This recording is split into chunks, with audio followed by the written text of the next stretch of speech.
I want every woman and girl to know in the country, you have a friend and you have a sister in me. And I will fight like hell for you every day of the week. I'm living proof that even as a member of Congress, I found myself face to face with the darkest corners of humanity.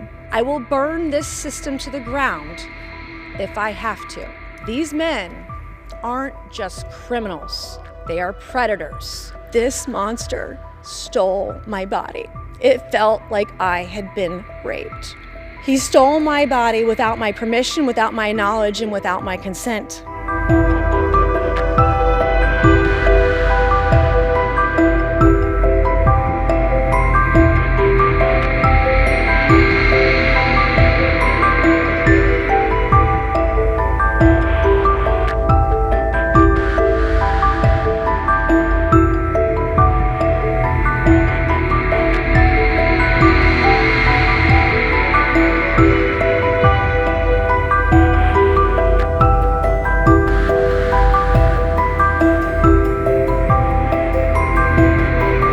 Mr. Speaker, I rise today to call out the cowards who think they can prey on women and get away with it.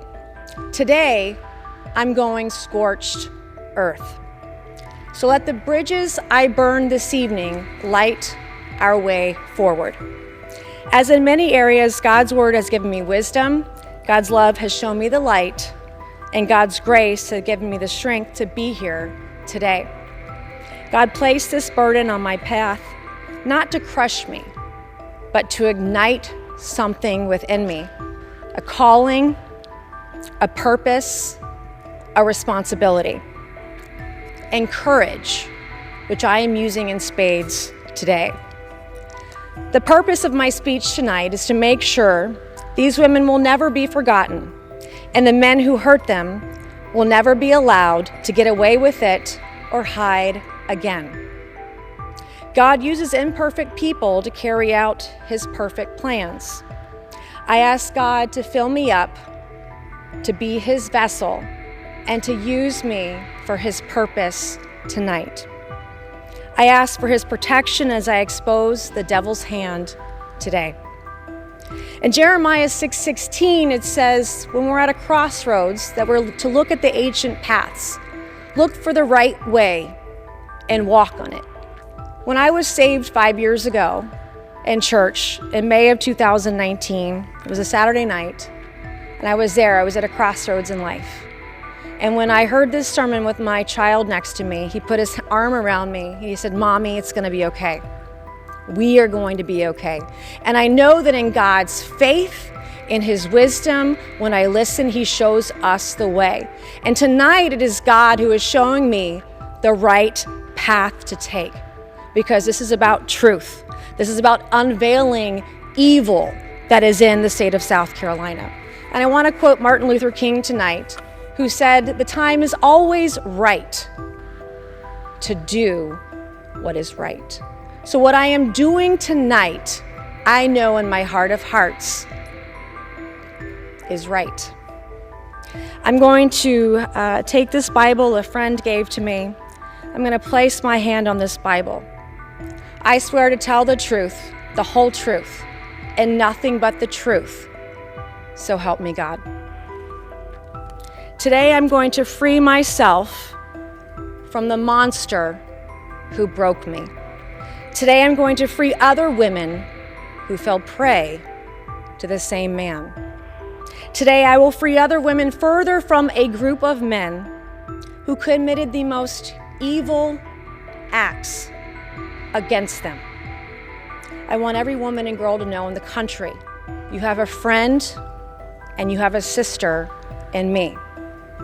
And I will fight like hell for you every day of the week. We must never tolerate abusers masquerading as men of character. Abuse doesn't discriminate. Abuse doesn't care if you're a Republican or if you're a Democrat. Abuse doesn't care who you are or where you come from or how strong you are or what title you hold. I'm living proof that even as a member of Congress, I found myself face to face with the darkest corners of humanity. You really think you know someone until you don't. In November 2023, I accidentally uncovered some of the most heinous crimes against women imaginable. We're talking about rape, non-consensual photos, non-consensual videos of women and underage girls, and the premeditated, calculated exploitation of women and girls in my district. Today, you will hear about the depraved men behind these gutless and evil acts. These men didn't just harm their victims, they recorded their depravity as if it were a badge of honor. When I uncovered evidence of rape and the illegal filming of women and sex trafficking, I didn't just see victims. I saw a system that failed to protect them.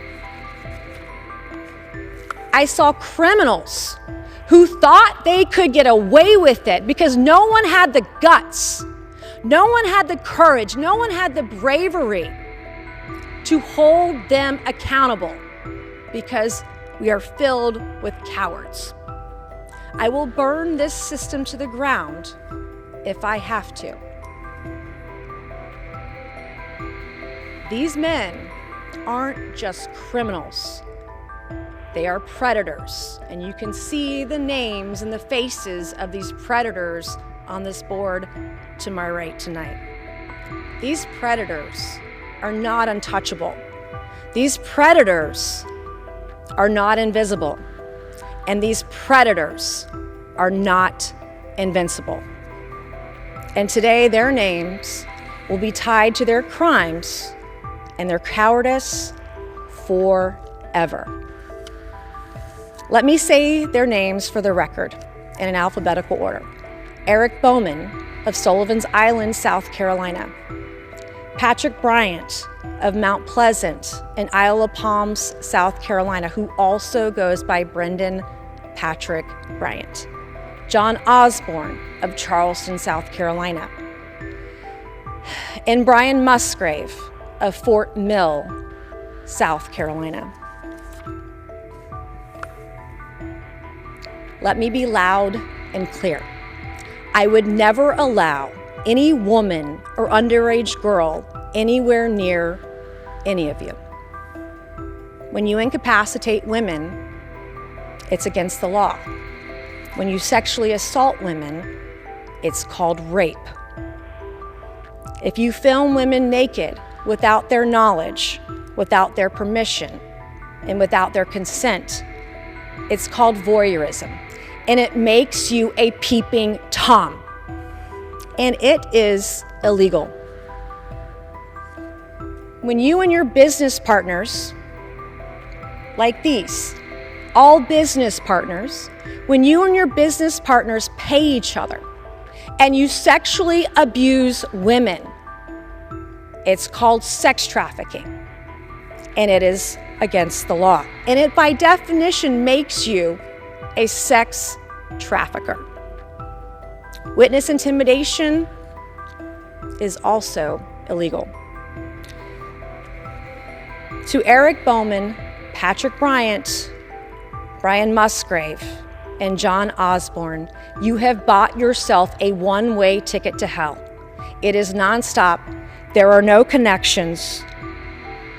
So I and all of your victims can watch you rot for an eternity. Today is about justice. Truth has a way of rising no matter how deeply you try to bury it. Tonight is about truth, the painful, the cold, the hard truth. On the night of October 30th, 2023, I received a text message with screenshots from a friend of mine in South Carolina. It showed my then fiancé, Patrick Bryant, active on a dating app. In South Carolina, politics is a blood sport. I thought this was your usual run-of-the-mill political game. I thought it was a joke. When I confronted Patrick Bryant 4 days later, on November 3rd, the first thing he did was take his phone and put it in a safe and lock it. A safe identical to this one. It was so confusing. I didn't understand, why would someone put their cell phone in a safe and lock it? After more women came forward, I realized this was not for laughs. Soon after, I learned the dating app was the very least of my worries. Let me make clear, I don't care that he was on a dating app. 2 days later, Patrick Bryant put my thumbprint on his phone. One just like this. He put his thumbprint, my thumbprint, on his phone. He also gave me the 4-digit code to his safe. The night that I was given legal access to his phone, I opened it for the first time. And what I discovered shocked me to my core. One of the first videos I saw was of a woman. She was incapacitated and she was being raped.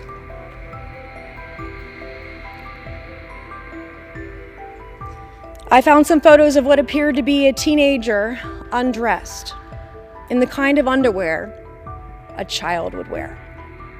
To me, the facial expression of this young woman, young girl, teenager, looked scared and nervous. I saw another video of another woman who was undressed, clearly on a camera, unaware she was being filmed. She was slender, and she had long brown hair. I turned up the volume to hear if there was audio. I heard my voice. I zoomed in on the video, and that woman was me.